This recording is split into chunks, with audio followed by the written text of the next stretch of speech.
Maravillas naturales de Europa. Mitos y leyendas.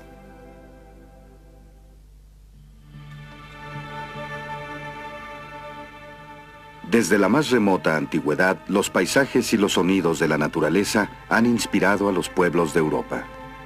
De generación en generación, han pasado relatos sobre su hermoso y a veces misterioso entorno. Embellecidas por el tiempo, esas historias se han convertido en los mitos y leyendas clásicas que conocemos hoy y que forman parte esencial del legado de Europa al mundo. Las áreas más remotas e inaccesibles de Europa han sido escenarios de mitos y leyendas.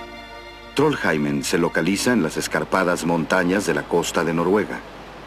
En esta región escasamente poblada, es más fácil viajar a través de los estrechos pasos usando esquíes en el invierno que a pie en el verano. Este camino, que serpentea montaña arriba, se llama Trollstigen, el camino de los troll.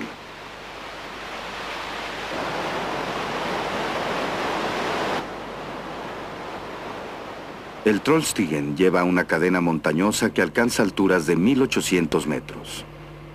Esta cordillera se llama Trolltindene, los picos troll. En el corazón de la cordillera hay un promontorio en particular de más de 300 metros de altura. Se llama Trollveggen, o la pared de los troll. Por supuesto, estamos en el territorio de los troll. No se requiere mucha imaginación para detectar figuras oscuras en las desconocidas formaciones montañosas. Aquí en Noruega, esas figuras oscuras se convierten en trolls, criaturas cubiertas de musgo con muchas cabezas.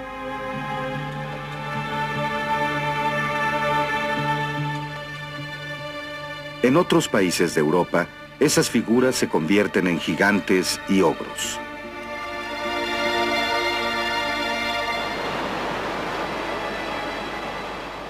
Los hogares de estas criaturas míticas se encuentran en los árboles, en las colinas y cerca de los lagos y arroyos.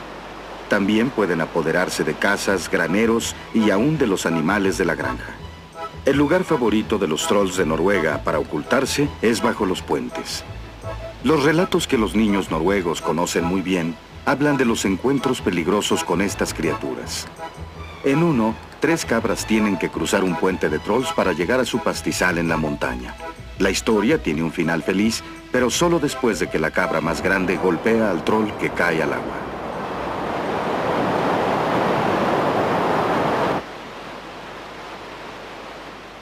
Que los trolls te lleven a ti y a quien te acompaña. Era una maldición vikinga muy común.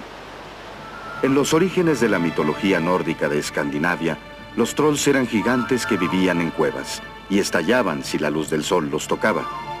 Por todo el mundo, se cree que el sol es fatal para muchas criaturas sobrenaturales. Los gigantes troll también temían a las centellas arrojadas por Thor, el dios nórdico del trueno.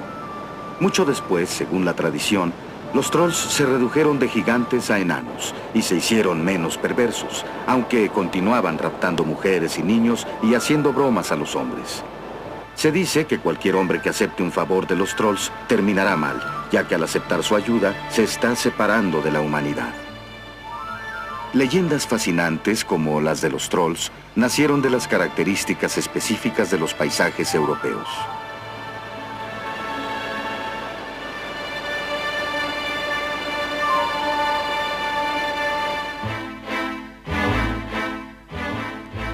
Los antiguos griegos creían que los dioses no habían creado el mundo, sino que el mundo había creado a los dioses. Los mitos tienen su origen en la antigüedad remota, cuando el mundo físico era tan desconocido que las historias ayudaban a las personas a comprender lo que ocurría a su alrededor. Las primeras civilizaciones del Mediterráneo inspiraron mitos y leyendas tan universales que han resistido el paso de la historia. El mito más antiguo es el de la creación. Al principio, de acuerdo a los antiguos griegos, el universo estaba perdido en el caos. Luego apareció la tierra, al igual que Eros, la fuerza del amor responsable de traer orden y armonía. El caos también trajo a Erebus, el mundo subterráneo, hogar de las almas perdidas que después se llamó Hades o el infierno. Finalmente la tierra dio a luz al gran océano y a las bóvedas celestes donde vivirían los dioses.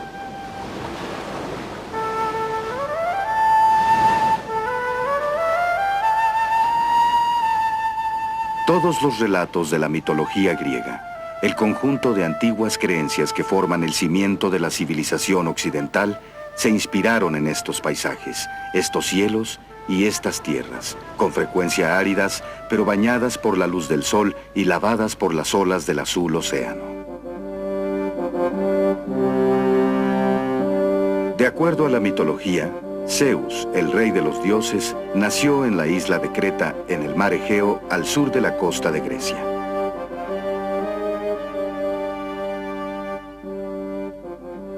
Nació en una modesta cueva en la parte baja de las laderas del monte Dicti.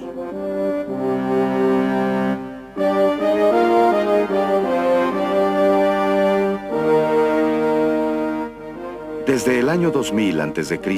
y durante muchos siglos, los peregrinos venían a este lugar para venerar a Zeus.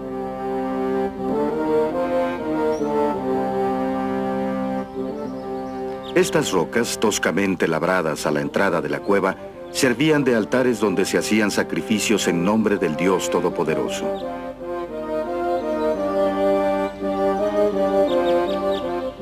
Actualmente ya no existen adoradores de Zeus. El viejo dios solo vive en el reino de la memoria y la imaginación, pero una vez fue una poderosa presencia en la vida diaria.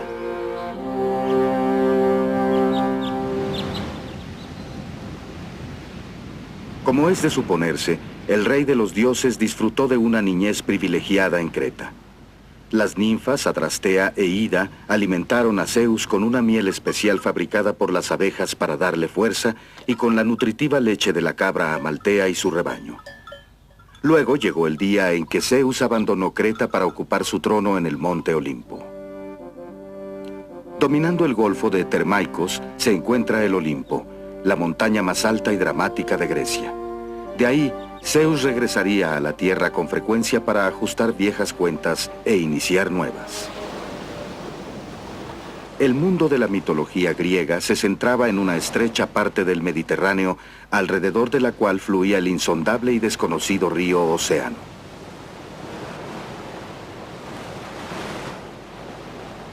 Las islas, las costas y los paisajes del área encendieron la imaginación y dieron origen a la mitología.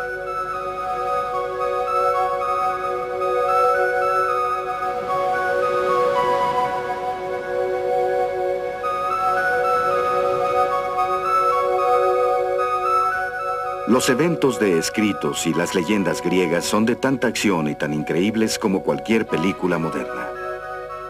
Los personajes de las leyendas griegas, sus argumentos e historias son verdaderos recuentos de la condición humana. Y por eso las antiguas historias de dioses y héroes más grandes que la vida permanecen tan cautivadoras y fascinantes hoy día.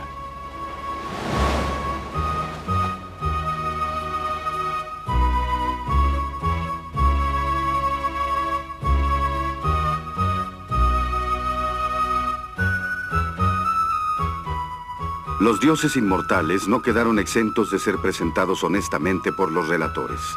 Aún Zeus, durante su juventud en Creta, emerge como una figura compleja impulsada por motivos y pasiones humanas y divinas. Según un famoso mito asociado a Zeus, un día, mientras el dios se encontraba triste y aburrido en su trono del Olimpo, llegó a sus oídos el sonido de una risa cristalina desde la tierra.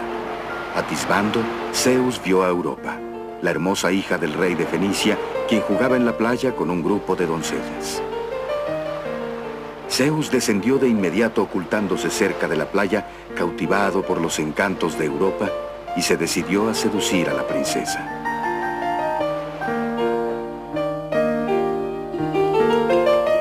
Tomando la forma de un hermoso toro blanco, se acercó por la playa, subió a Europa a su lomo y se lanzó al mar para nadar hacia Creta.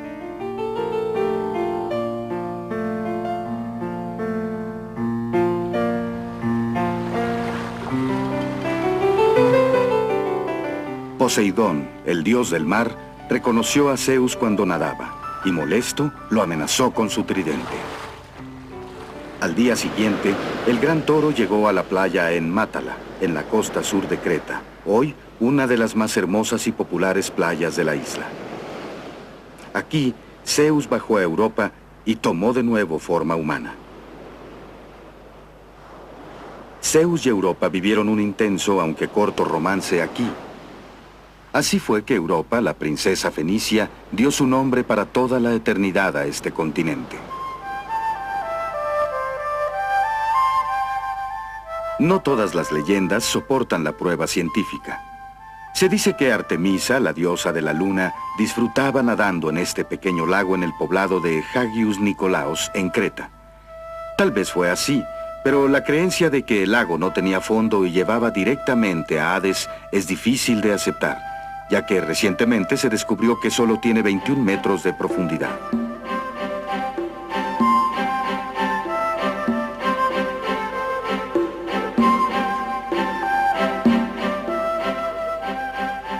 La Odisea, el poema épico de Homero, es la historia de Ulises, el guerrero griego, y sus aventuras al navegar por el Mediterráneo después de la guerra de Troya. En una aventura, luego de un naufragio, Ulises fue llevado por una tormenta a las playas de la mítica isla de Ogygia. La ninfa Calipso, hija de Atlas, vivía sola en una pequeña isla deshabitada en una de las cuevas.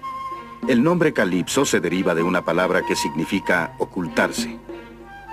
Muchos interesados han tratado de localizar esa isla en lugares tan diversos como los estrechos de Gibraltar y Sicilia. En el relato, Calipso rescata a Ulises obligándolo a ser su consorte. Después, Hermes, el mensajero de los dioses, llegó a la cueva de Calipso con la orden de Zeus para que liberara a Ulises. La ninfa no tuvo más que obedecer. Según la épica de Homero, Calipso dijo a Ulises: «Construye una balsa y te daré agua y alimento para tu jornada. Te regresaré a tu tierra natal, tu amada Ítaca, porque los deseos de los dioses son más fuertes que los míos».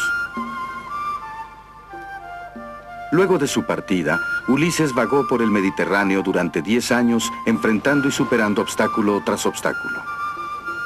En Sicilia enfrentó a un enemigo formidable, Polifemo, uno de los cíclopes, una raza de gigantes de un solo ojo. Después que 6 de sus hombres habían sido devorados por el monstruo, Ulises ideó un ingenioso plan para escapar de la cueva del gigante en el monte Etna. Cuando el barco de Ulises dejaba la playa, Polifemo desprendió enormes rocas de la montaña, lanzándolas contra el mar.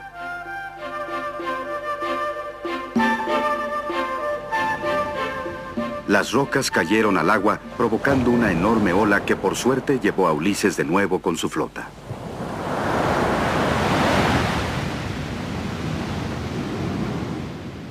Hoy, la leyenda identifica a estas rocas en Achitretza como los proyectiles que lanzara Polifemo desde la montaña.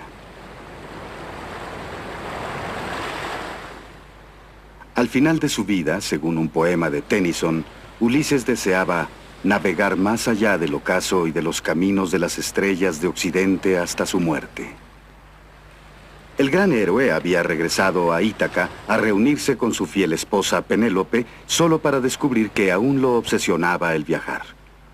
Ulises quería buscar el conocimiento como una estrella errante más allá de la última barrera del pensamiento humano.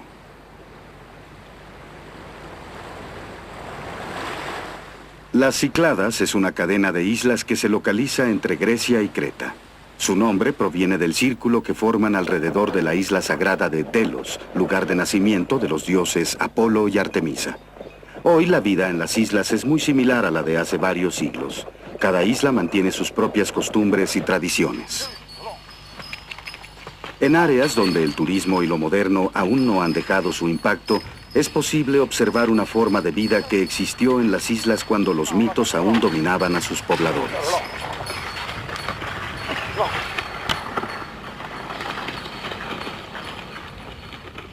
Algunas de las Cícladas son áridas y rocosas, pero otras tienen fértiles valles donde abunda la agricultura. Los espectaculares paisajes de mar y playa se complementan con pintorescas villas y bahías de pescadores. Por todas las islas se encuentran blancas y brillantes iglesias asentadas en terrazas y laderas entre el mar y el cielo. Igual que las ruinas de los antiguos templos que sobreviven aquí, las iglesias modernas son bastiones de defensa de un espíritu que parece eterno. Bajo el dominio del rey Minos de Creta, las Cícladas dieron origen a una de las grandes potencias marítimas de la antigüedad. En una era donde las potencias en pugna de Egipto y Mesopotamia solo tenían la habilidad para construir barcazas, los constructores de Minos fabricaban barcos equipados con quillas que les permitían navegar el Mediterráneo de lado a lado. 3500 años antes de que hubiera una Grecia del mito de Zeus y la leyenda de Ulises, la civilización de Minos en las Cícladas tenía su mitología particular.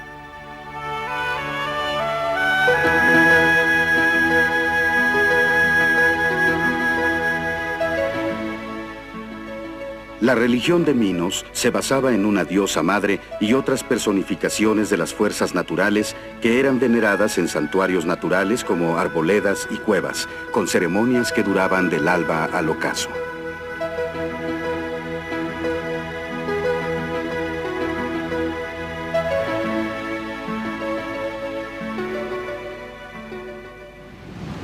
Las comunidades minoicas más grandes se centraban en algunos palacios espléndidos, cada uno asiento de un rey sacerdote dependiente del rey sacerdote de Cnosos, en Creta, quien reinaba supremo. De acuerdo a la leyenda, cuando Minos era rey, recibió un magnífico toro negro enviado por el rey Poseidón para su sacrificio.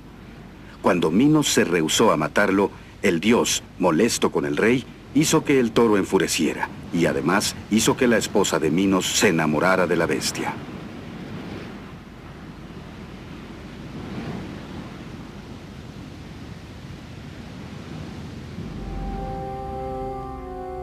El descendiente de esa unión fue el Minotauro, un monstruo mitad hombre y mitad toro que aterrorizó Creta hasta que Minos ordenó la construcción de un laberinto para contener a la criatura.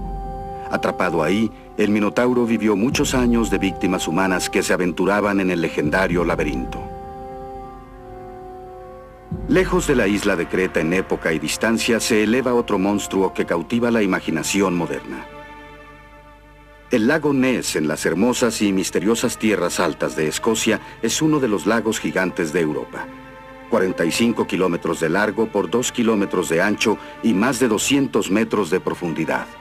Loch Ness, como se le conoce por todo el mundo, es el tercer más grande lago de agua dulce del continente, y sin embargo, no es famoso por su belleza o tamaño, sino por el enorme reptil acuático que se dice habita en sus frías aguas, una elusiva criatura conocida como Nessie.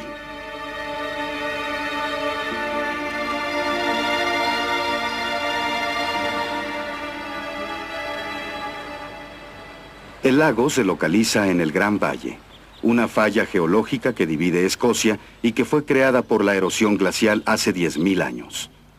La leyenda de Nessie es de mucho más reciente creación, producto de unos 3.000 testimonios visuales a partir de 1930. La tradición en este remoto lugar de pastores y granjeros siempre ha mantenido la existencia de monstruos acuáticos como toros de agua, caballos de agua y espíritus de agua.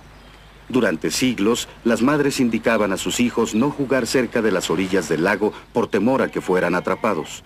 En tal atmósfera, no sorprende que observadores contemporáneos hayan seguido la pista del monstruo de Loch Ness. El 2 de mayo de 1933, John Mackay y su esposa informaron que habían visto una cosa con 2 jorobas ondulando y hundiéndose en el lago, mientras viajaban por el camino recién construido en la orilla norte del lago. La inauguración de la carretera A82 en 1933 dio lugar a un sinnúmero de avistamientos, ya que más viajeros disfrutaban del acceso al lago y a sus leyendas. Cuando la noticia del avistamiento de los Mackay se hizo pública, un gran número de personas se dirigió al lago esperando poder ver al monstruo. Las ruinas del castillo Urquhart, que miran hacia el lugar más profundo del lago, se convirtieron en lugar favorito para los buscadores de Nessie.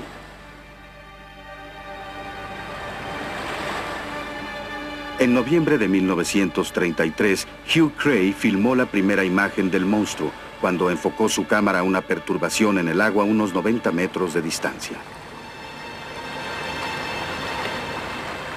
Un mes después, otro fotógrafo aficionado filmó una extraña estela de alguna criatura grande que duró más de un minuto en el agua. La fotografía más famosa de todas fue tomada por un médico londinense, el coronel Kenneth Wilson, durante sus vacaciones. Cuando se publicó en el Daily Mail de Londres el 21 de abril de 1934, creó gran sensación internacional. Ahora se sabe que la fotografía fue fraudulenta. Desde el principio, las fotografías y los testigos que vieron a Nessie inspiraron a gran número de escépticos, así como de creyentes. El monstruo ha sido buscado con sonar, fotografía submarina y aún más con submarinos. Se ha calculado matemáticamente que desde la orilla 350 horas de paciente observación permitirán un vistazo a Nessie o algún movimiento en el agua que sugiera una forma viviente en la imaginación del observador.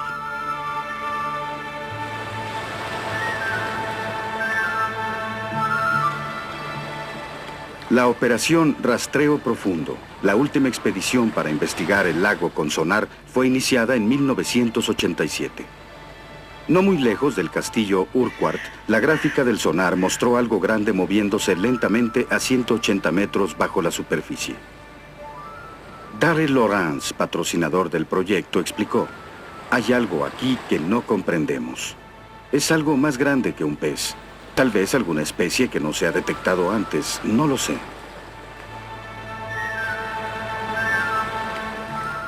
Es difícil ignorar toda la evidencia que se ha reunido sobre el monstruo del Loch Ness, o ir en contra de la sabiduría popular que durante generaciones ha insistido en que hay muchas cosas extrañas en ese lago.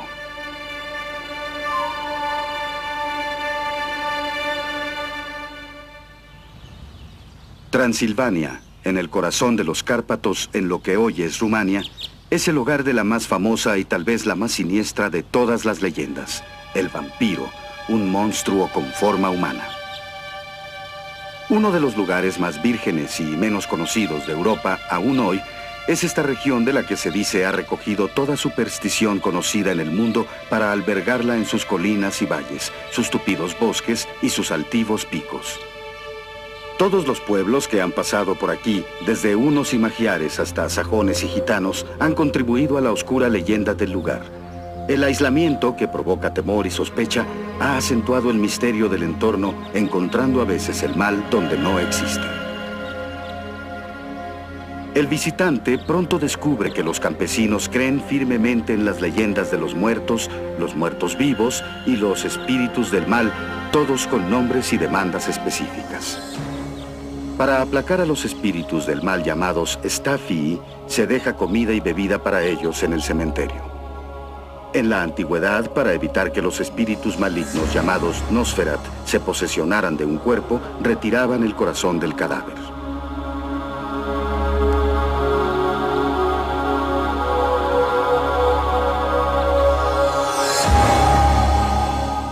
En Rumania no se considera efectivo el crucifijo para repeler a los vampiros, ni los ajos que cuelgan en las ventanas los ahuyentan. Aquí, la brujería es la única defensa en contra del poder del vampiro. En su famosa novela gótica Drácula, publicada en 1897, Bram Stoker localizó la casa de Drácula en Zekerland, al norte de las montañas de Transilvania. En rumano, la palabra Drácul significa demonio. La sangre humana es su alimento y la noche su dominio.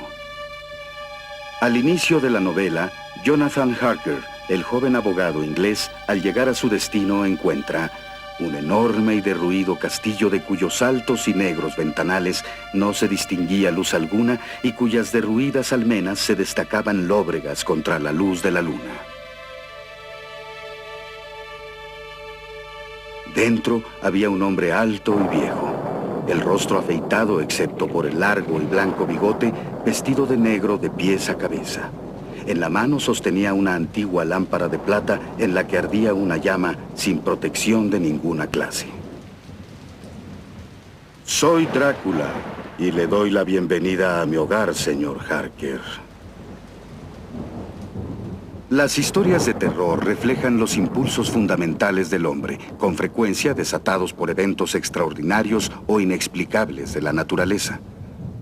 Como en todos los mitos de la antigüedad, la leyenda del conde Drácula no puede separarse del lugar en que se desarrolla.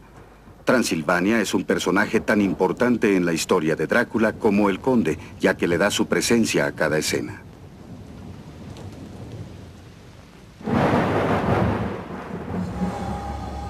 Cuando el cristianismo llegó a Europa, las creencias y supersticiones paganas disminuyeron, pero en áreas remotas como Transilvania aún quedan vestigios y aún hoy se siente su presencia. La inspiración para el Drácula de Bram Stoker proviene de una figura local del siglo XV. El príncipe Vlad Dracul nació en esta casona en 1431 y gobernó la región por mandato del Imperio Otomano y el Reino de Hungría. Los documentos de la época lo identifican como Vlad, hijo del príncipe Mircea, amante de Cristo, autócrata y soberano dominante, amo de toda la campiña y las regiones más allá de las montañas. Los documentos también revelan que en cuanto al derrame de sangre humana, Vlad podía ser tan cruel como cualquier vampiro de ficción. Se cuenta que en el pueblo de Sigilloara, en el corazón de los Cárpatos, el príncipe ordenó la ejecución de 30.000 hombres en un solo día. En las prisiones de Vlad, algunas aún intactas, se torturaba a sus enemigos.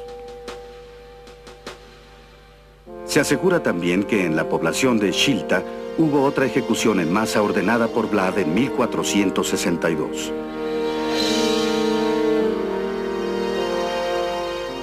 El príncipe alguna vez presumió haber matado a 23.000 hombres en las orillas del Danubio. Si esas presunciones fueron ciertas o no, no importa, ya que el príncipe Vlad fue tan brutal en vida que inspiró en la leyenda las aventuras del conde Drácula. No es la única ocasión en que la historia ha fomentado el mito.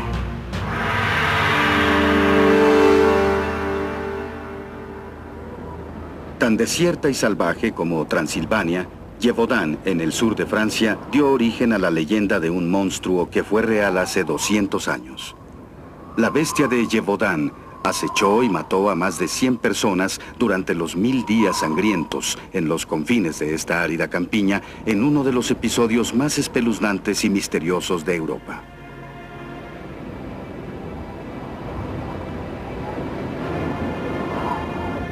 Casas sencillas, campos de labranza, tupidos bosques, aguas límpidas y áridas planicies. Casi nada ha cambiado en esta región de campesinos y pastores desde ese día en que se inició la violencia. La rústica sencillez del lugar hizo más terrorífico lo que ocurrió. En junio de 1764, la bestia atacó por primera vez. La víctima fue Jeanne Boulet, una joven pastora de 14 años, atacada y muerta con tal saña que quedaron tan pocos restos que no fue posible celebrar los ritos funerarios. Se había iniciado un reinado de terror que duraría 3 años.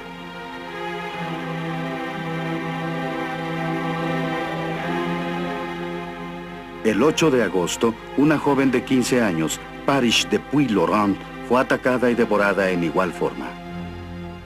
Ese mismo mes, en la aldea de Cheylard-l'Évêque, un bebé fue la víctima.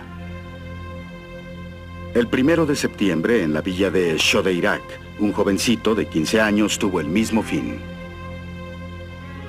El 6 de septiembre, en la aldea de Estre, una mujer de 36 años murió degollada.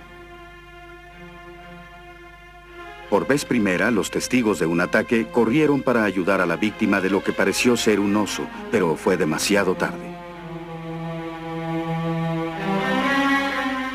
Unos días después, un joven pastor murió cuando regresaba a su hogar con su rebaño.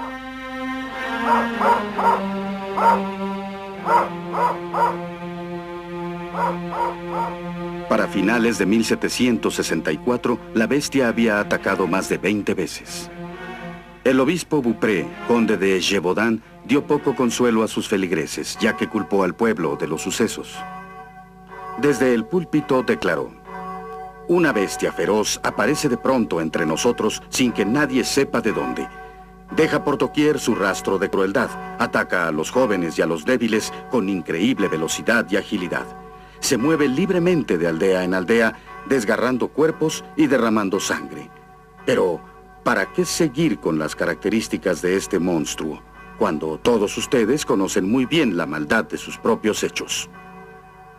Ya que deben aceptar que este terror les ha llegado por culpa de sus propios pecados.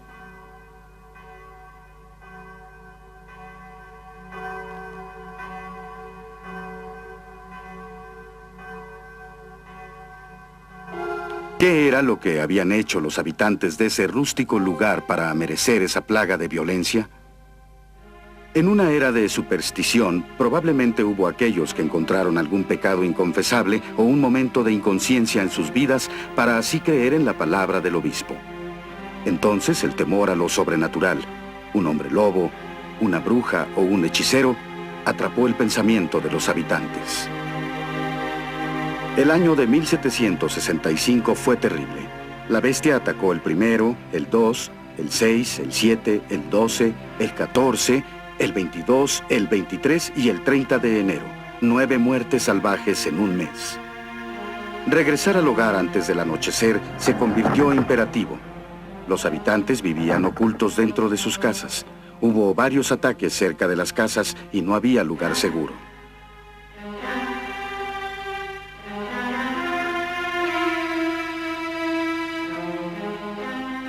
El clérigo de una villa describió el pánico de la región. La desolación es extraña. La gente no se atreve a salir de su hogar excepto en grupo y armada. Nadie va a las ferias o a los mercados. Es imposible conseguir pastores para los rebaños. La imaginación campirana de Gévaudan trataba de asimilar las diferentes descripciones de la bestia. Algunos decían que tenía el tamaño de un ternero con cabeza de conejo, piel rojiza y una raya negra sobre el lomo. Otros insistían en que caminaba en 2 patas como un oso. Muchos decían que parecía un enorme lobo.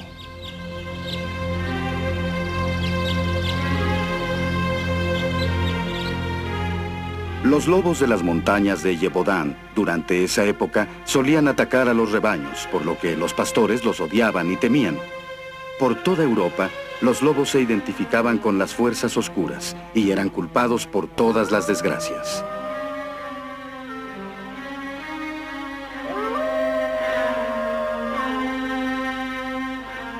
Una plegaria campesina rezaba: Nuestro Padre, lobo malvado del infierno enviado por Lucifer, cuídate de tu propia muerte, lobo maligno.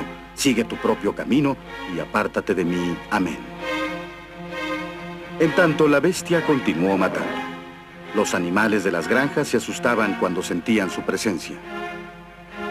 Claude Vicaret d'Aubert, de 9 años, fue enviado por su padre para retirar a los bueyes del pastizal. La noche cayó y el niño no regresó. Después de 3 días de búsqueda encontraron sus restos y un detalle macabro.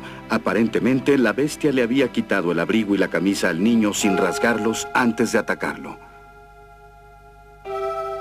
El domingo de Pascua de 1765, las campanas de la iglesia de La Cloche apagaron los gritos de los testigos cuando Gabrielle Pelissier, de 17 años, fue atacada violentamente.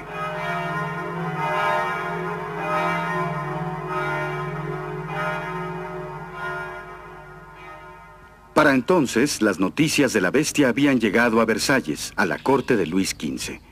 El rey decidió enviar a los mejores cazadores del reino para que rastrearan al monstruo de Gévaudan. A pesar de lo pequeño del área donde merodeaba la bestia, los mejores tiradores de Francia no pudieron siquiera encontrar su rastro. El humillante fracaso hizo que la bestia pareciera aún más amenazante para los habitantes de la región.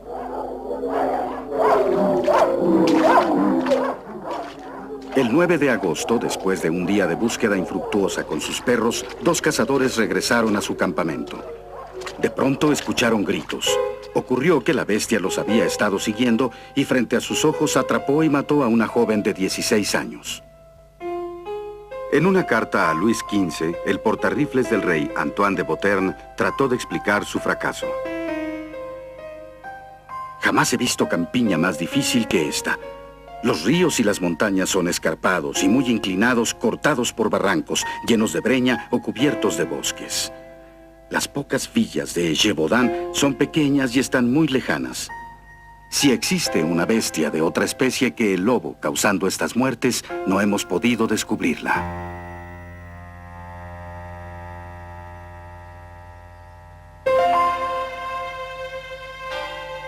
La población local de lobos fue diezmada en esa época. Los ansiosos soldados del rey mataron por lo menos a 200 animales. Pero a cada muerte de un lobo se reanudaban las muertes humanas, con lo que la pesadilla continuó para los aldeanos. El lobo, una figura de mito en sí misma, tal vez no era tan inocente de parecer la bestia de Gévaudan. Tal vez un lobo grande fue responsable de algunas muertes, aquellas que involucraban a niños pequeños o bebés, blancos fáciles y tentadores.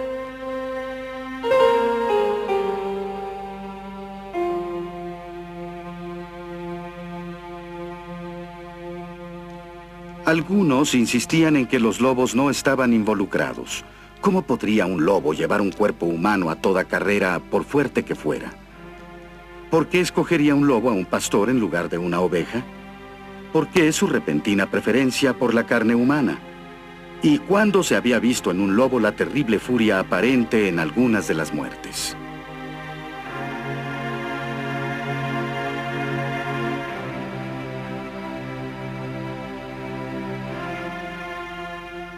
Al llegar el invierno de 1766, la ansiedad de los aldeanos aumentó, ya que sabían que con la nieve los lobos empezarían a cazar más cerca de los asentamientos humanos.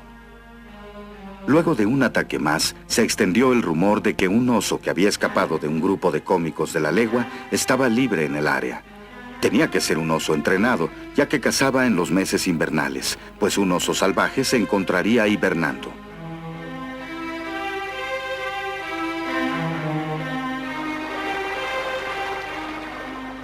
Luego, la bestia dirigió sus ataques a otra área de Gévaudan, cerca de la abadía de Mercoire, y otro rumor se desató sobre un hombre llamado Messire, que supuestamente se ocultaba en la bahía. Ese hombre, alguna vez favorito del rey, fue exilado de Versalles por actos de perversión. Fue entonces que se sugirió que la bestia podía ser un humano demente, un asesino psicópata.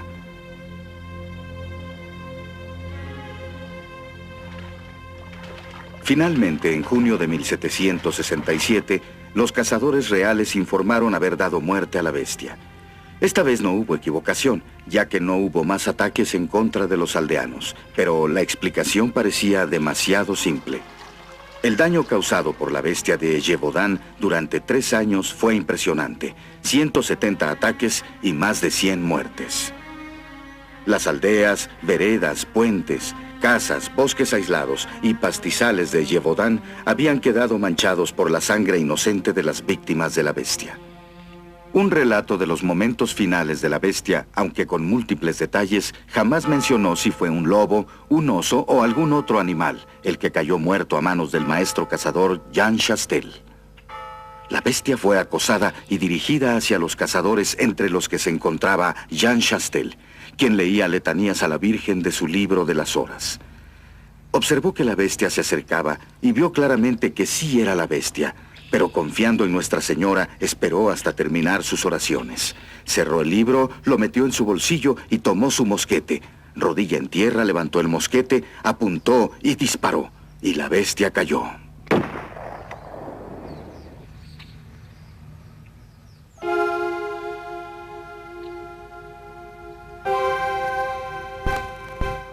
Finalmente, ¿la bestia fue un animal, un psicópata humano o alguna oscura fuerza sobrenatural? O tal vez la matanza fue resultado de varios individuos y no de uno. 2 siglos después, la leyenda de la bestia de Gévaudan continúa sin respuesta a las interrogantes.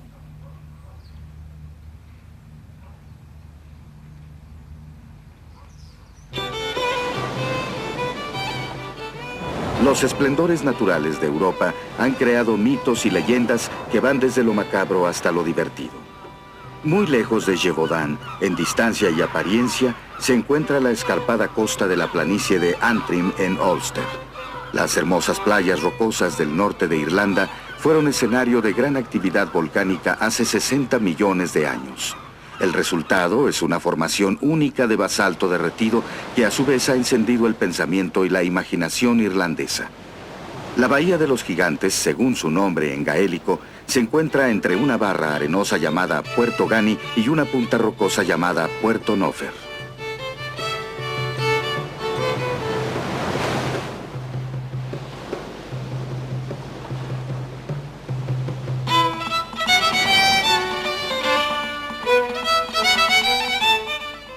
La calzada del Gigante es una colección espectacular de columnas basálticas.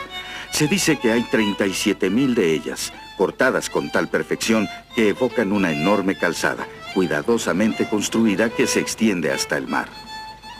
De acuerdo a la leyenda irlandesa, esta calzada fue obra del gigante Finn McCool, comandante de los ejércitos del rey de Irlanda, y la construyó para cruzar el Mar del Norte, para retar a su contraparte en Escocia, Finn Gall. Luego de completar su trabajo, Finn McCool regresó a su hogar a descansar. Entretanto, Finn Gall cruzó por la calzada desde Escocia y vio al gigante dormido. La ingeniosa esposa de McCool aseguró a Finn Gall que el hombre dormido era en realidad el hijo pequeño de McCool. El gigante escocés, suponiendo que el padre de tan enorme niño debía ser varias veces más grande y más poderoso, se dio a la fuga de inmediato. En su camino de regreso a Escocia, decidió destruir la calzada para que Finn McCool no pudiera seguirlo, quedando en las condiciones en las que se encuentra actualmente.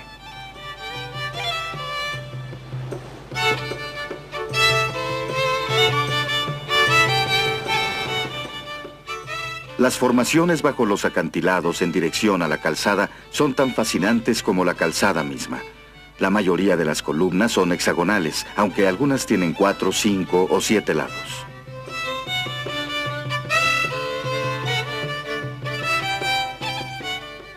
Se dice que el asiento natural formado por las rocas y conocido como la silla de los deseos del gigante es el lugar exacto donde Finn McCool tomó su legendaria siesta después de construir la calzada.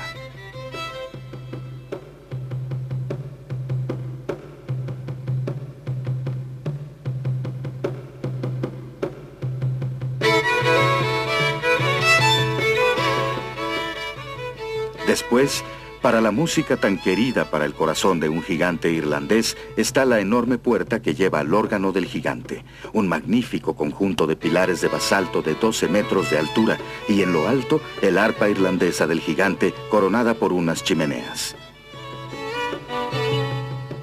Algunas leyendas nacen de eventos tales como inundaciones o terremotos, y otras surgen mucho después de ocurrido el evento, cuando las personas se preguntan qué fue lo que creó algún cambio en la Tierra.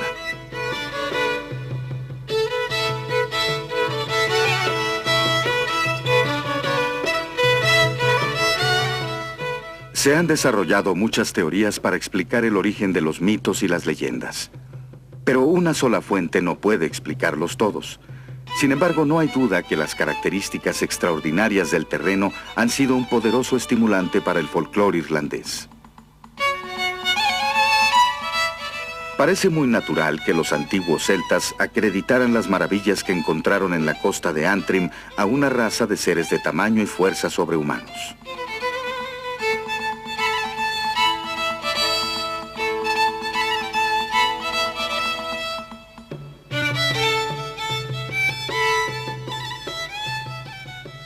Como dice el Génesis, había gigantes en la tierra en esa época.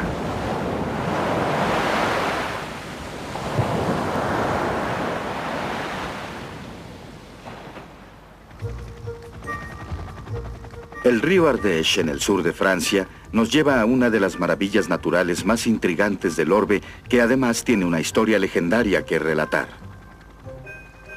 Después de 3 millones de años, el río ha excavado un cañón en la planicie Garrigue, que en varios lugares tiene 180 metros de profundidad.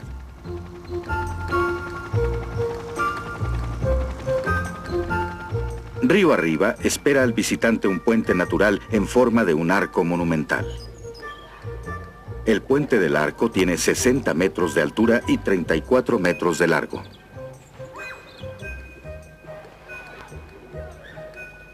Una forma de apreciar su tamaño es cruzar bajo el arco por el río.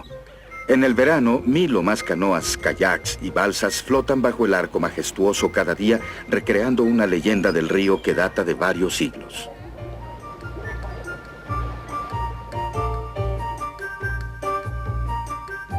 De acuerdo a la leyenda, Dios moldeó el puente del arco como respuesta a la plegaria de un anciano para rescatar a su joven esposa de un peregrino que la había secuestrado en un bote de remos. El anciano lo siguió en otro bote, pero siempre se encontraba un recodo más atrás que el fugitivo.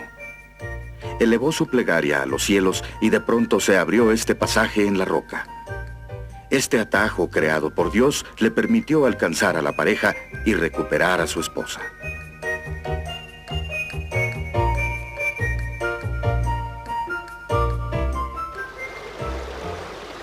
El río Ardèche, de hecho, toma un atajo.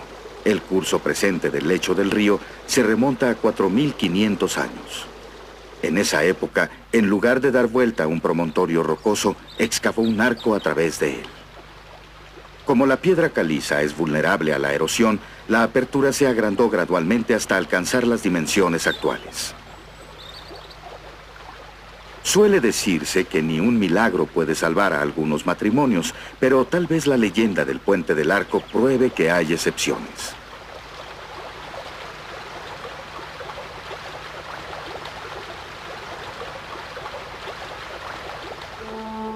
Las áreas más deshabitadas de Europa con frecuencia son las más ricas en folclore. Las características naturales intrigantes, como las cuevas, no solo ofrecen refugio a los animales y a los humanos, también invitan a especular sobre su pasado y sobre lo que pudo haber ocurrido dentro de ellas.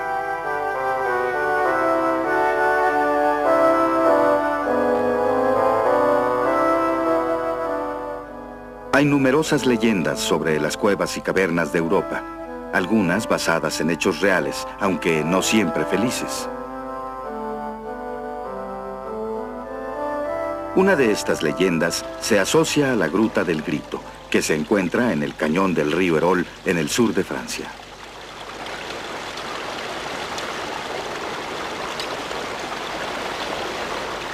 Aquí, el agua y la roca crean una belleza natural dinámica que siempre está en cambio.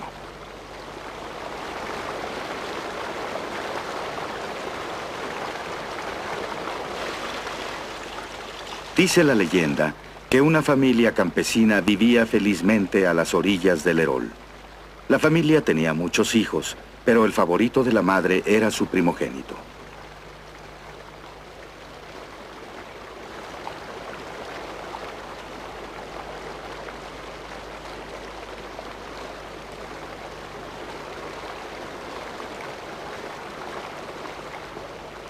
Este niño pasaba los días en la planicie que se encuentra sobre el río y se llama Cos, cuidando las ovejas de la familia.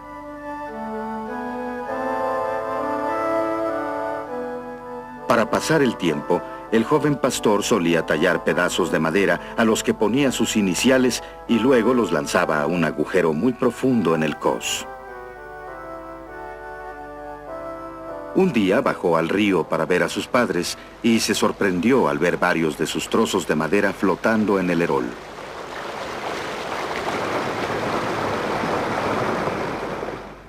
Habiendo encontrado un pasaje desde el Cos hasta el río, el niño resolvió usarlo como una forma de comunicación con sus padres.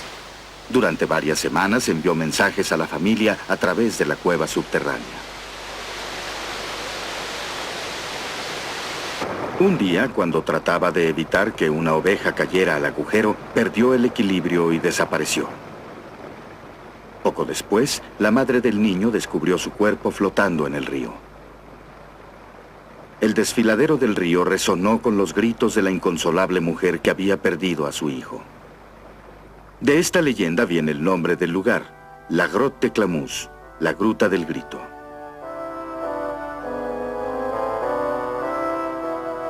En un radio de 100 kilómetros alrededor de la gruta hay una gran concentración de cuevas y cavernas subterráneas de increíble belleza, diferentes de cualquier otras en el mundo.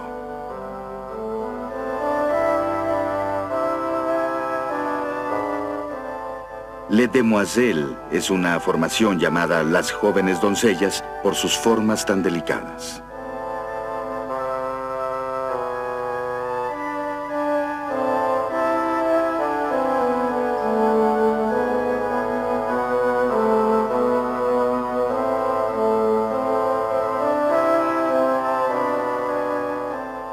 Este es en verdad un paraíso subterráneo que inspira a la vista y a la imaginación.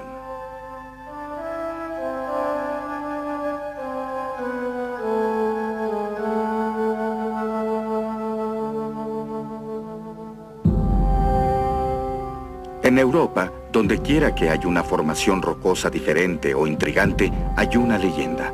O por lo menos evidencia de que hace mucho los antiguos pobladores hacían el esfuerzo para explicar lo que veían a su alrededor. En Teus, en los Alpes franceses, el viento, la lluvia y el tiempo han esculpido sombreros sobre figuras tan delgadas y majestuosas como una escultura de Giacometti.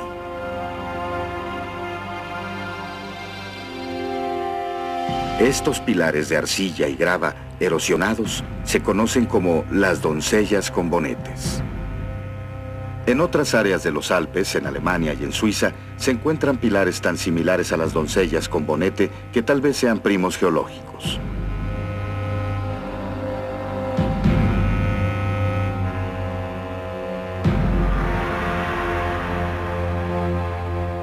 En Segonzano, en los Alpes italianos, las formaciones tienen un nombre poco halagador: pirámides de tierra. Las pirámides se forman por la acción de la lluvia que excava la tierra, excepto donde queda protegida por algún bloque de piedra. El agua se lleva a la tierra y el pilar gradualmente surge bajo la roca. Más hacia el sur, en Italia, en la isla de Vulcano, en el Mediterráneo, un zoológico de formas animales se formó a partir de los restos volcánicos por efecto del tiempo.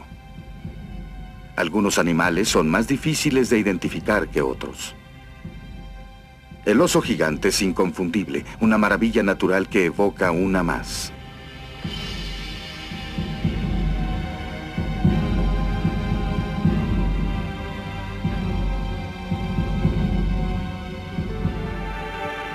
Otra pequeña isla volcánica en el Mediterráneo podría tener la clave para la leyenda más profunda y duradera de Europa, la del continente perdido, la Atlántida.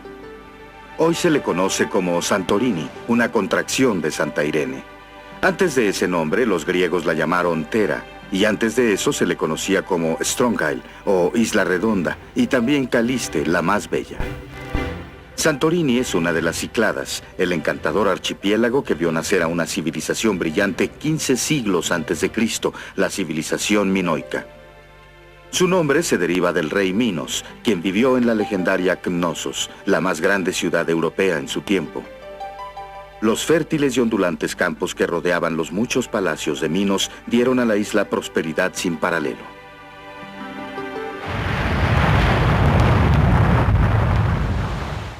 De pronto, el desastre se presentó en Santorini y el resto de las Cícladas, violento y total. Una poderosa erupción volcánica en la isla desató el cataclismo natural más grande en su historia. La ruina acabó con cada palacio y cada asentamiento en todo el archipiélago. La creta del rey Minos y su asombrosa cultura fueron erradicadas del mundo antiguo, y su esplendor jamás retornó.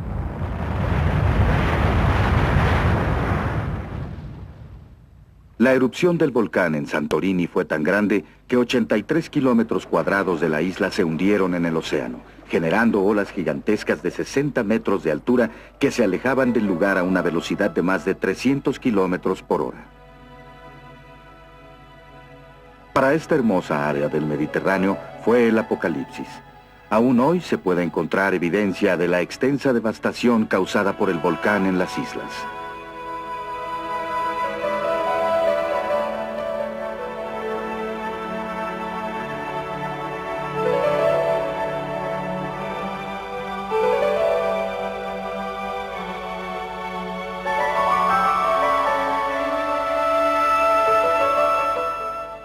Las derruidas paredes del volcán forman hoy la bahía de Santorini, de 400 metros de profundidad en algunos lugares.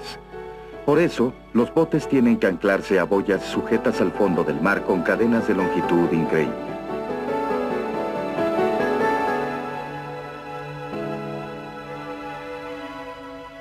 Cuando el cono volcánico de Santorini se hundió en el mar, convirtió a la isla circular en una luna creciente, marcando las salientes hundidas con ondas blancuzcas de pomes y bandas horizontales de azufre.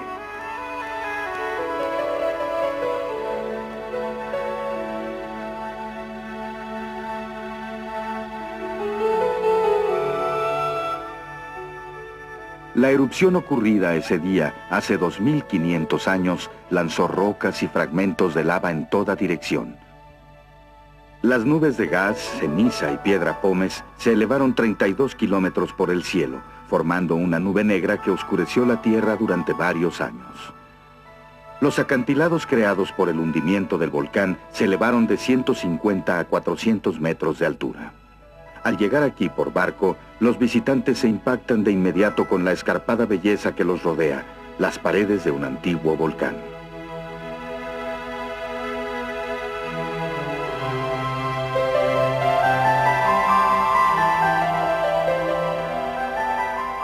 Santorini se recuperó de su apocalipsis, pero la civilización minoica no. De acuerdo a los arqueólogos griegos, las gigantescas olas generadas en Santorini se dirigieron al sur destruyendo la capital, Creta, sus ciudades y navíos.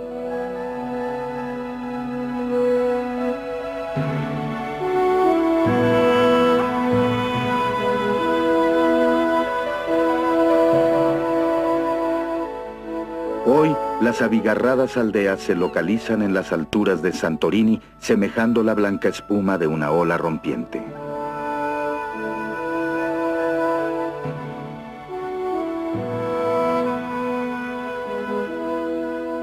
Otras religiones han suplantado las creencias paganas de los minoicos, pero aún hoy algunos asentamientos evocan la antigua cultura que alguna vez floreció aquí.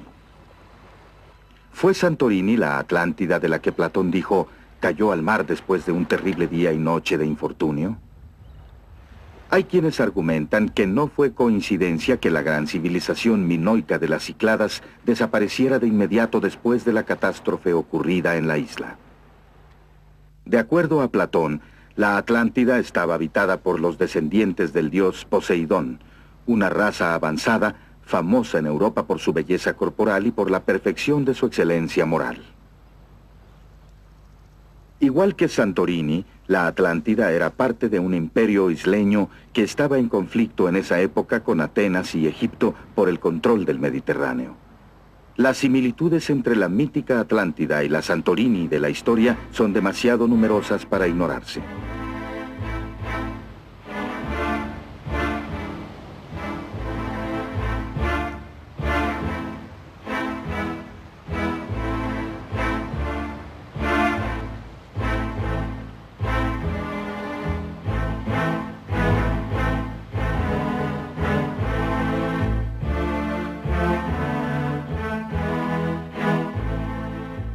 Por costumbre, los visitantes llegan a Santorini en la actualidad al lomo de los pacientes y seguros asnos. En esta vereda inclinada y zigzagueante hay 587 escalones. Y los creyentes aseguran que los asnos están poseídos por las almas del purgatorio que de esta forma pagan sus pecados. En la cegadora luz del Egeo, Santorini parece un sueño de paz y quietud. Es una de las más bellas e intrigantes islas del mundo, aun cuando la vida continúa siendo insegura aquí. En 1956, 50 personas murieron y 2000 casas quedaron destruidas por un terremoto que estremeció la isla durante 40 interminables segundos. Estas ruinas son un recordatorio del poder letal de la naturaleza al desencadenarse y de la necesidad de investigar muy a fondo las leyendas, por fantásticas que parezcan.